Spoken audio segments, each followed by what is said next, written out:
если какие-то проблемы, у меня никогда не показываю это на сцене. Я пытаюсь показать красоту танца, хореографию нашу красивую, крымско-татарскую именно хореографию, красоту нашего великолепного танца, крымско-татарского, нашу грацию.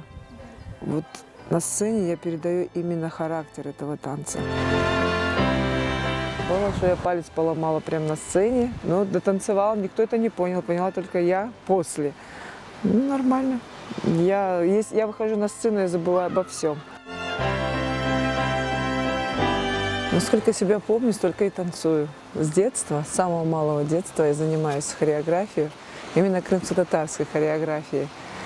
Приехав из Узбекистана, это было в 1989 году, я записалась в кружок Ешеляда.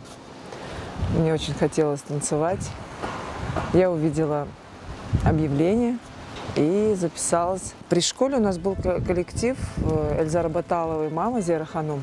Преподавала также Гонджелер коллектив крымско-татарский. Я и туда записалась, ходила в 2 коллектива.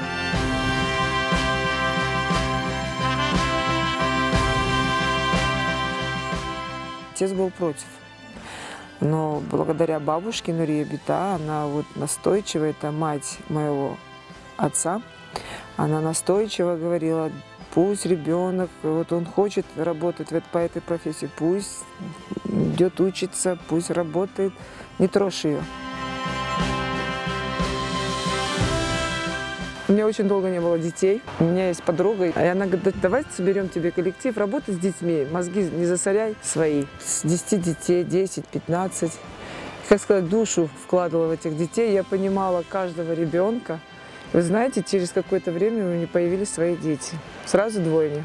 Поэтому я понимаю детей, каждого ребенка. Вот у меня коллектив, я каждого ребенка понимаю по взгляду. Каждого, по именам, все. Я, когда работаю с детьми, я получаю такой адреналин. И энергетика от детей идет очень положительная. И мне никогда я не устаю, когда работаю с детьми. И я, наоборот, раскрываюсь больше, и мне хочется больше сделать и больше поставить постановок.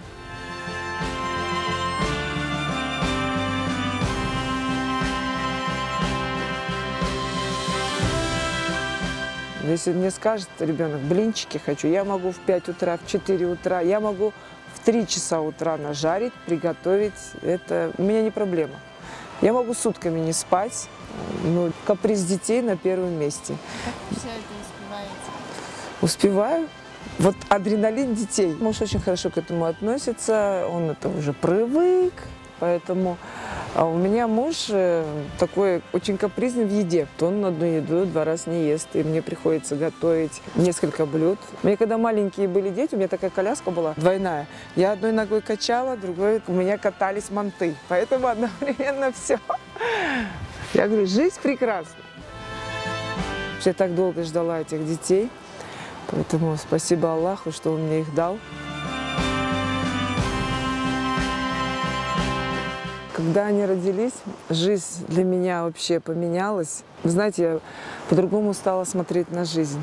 Жизнь настолько прекрасна, когда есть дети. Честно, вот я вам говорю как мать. У меня 2 прекрасных сына, которых я люблю больше жизни, и готова ради них перевернуть горы. Я ушла, уже видно было. Мне уже нельзя было танцевать, потому что, извините, двойня. Уже положение было. Ну, я как родила, через месяц я вышла на сцену. Как раз у Аблязага юбилей был, помню. И я работала уже на сцене, была в форме.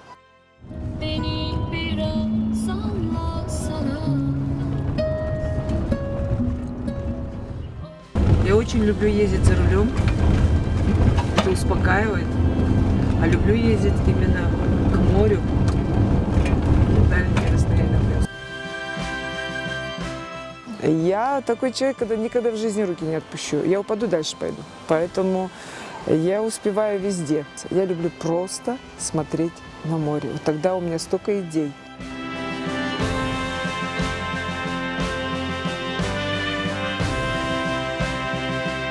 Жить и наслаждаться каждой минутой.